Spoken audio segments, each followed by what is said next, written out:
Bonjour et bienvenue sur l'anglais j'en veux, la chaîne qui vous accompagne vers le top. Il est fréquent d'entendre des apprenants francophones dire « J'ai des difficultés à prononcer certains mots en anglais parce que l'anglais est différent du français. » Eh bien, ce n'est pas faux. La prononciation en anglais est différente de celle en français. C'est pour cela que dans ce cours, nous allons enfin vous aider à corriger les erreurs les plus fréquentes qu'il vous arrive de commettre en parlant l'anglais.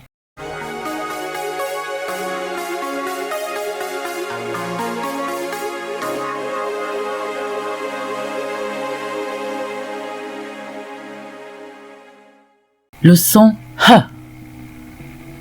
Le premier son que certains francophones trouvent difficile à prononcer est le « h ». Beaucoup de francophones ont tendance à placer un « h » avant chaque mot commençant par une voyelle.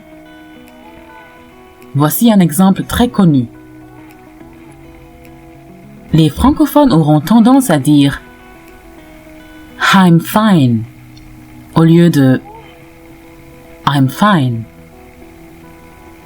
Désormais prononcez « I'm fine ».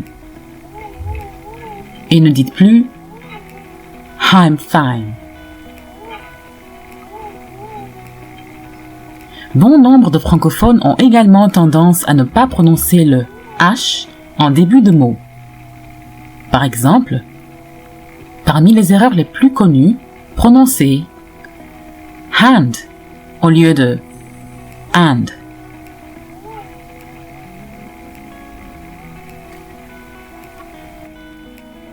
Les mots finissant par ER, comme fever, together, les francophones auront tendance à les prononcer fever,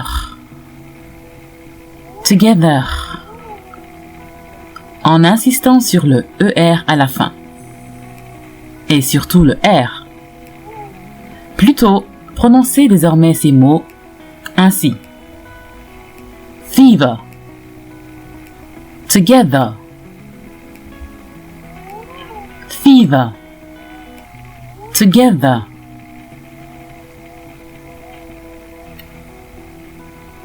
Il est fréquent que les francophones ne fassent pas la différence entre un son court et un son long. Il existe donc très souvent des cas de confusion. Il s'agit ici des sons A et A, E et I, E et OU. Confusion entre A et A.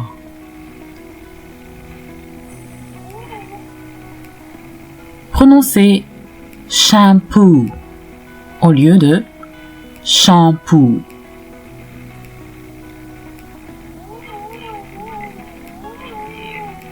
Prononcez start au lieu de start.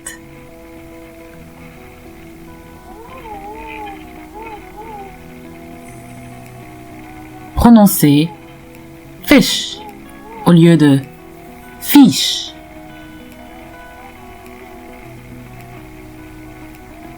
Prononcez feeling au lieu de feeling.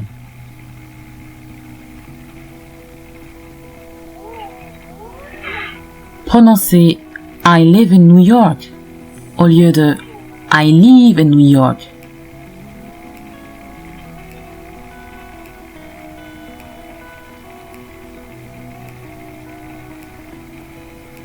Prononcez foot au lieu de foot.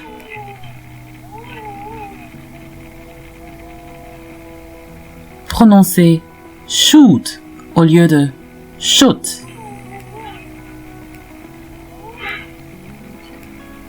Emploi des sons p, t, k. Les mots commençant par P suivi d'une voyelle, prononcez palm au lieu de palme.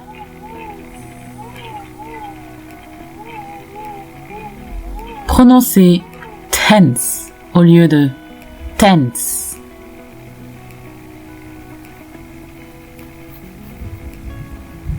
prononcer car au lieu de car. Donc voilà, nous venons de corriger quelques erreurs de prononciation qui font partie des plus fréquentes erreurs commises par les francophones en parlant anglais. Nous ferons une deuxième partie à cette leçon sur les erreurs les plus fréquentes des francophones en anglais. Nous espérons que cette leçon aidera certains d'entre vous à vous améliorer dans la prononciation de certains mots.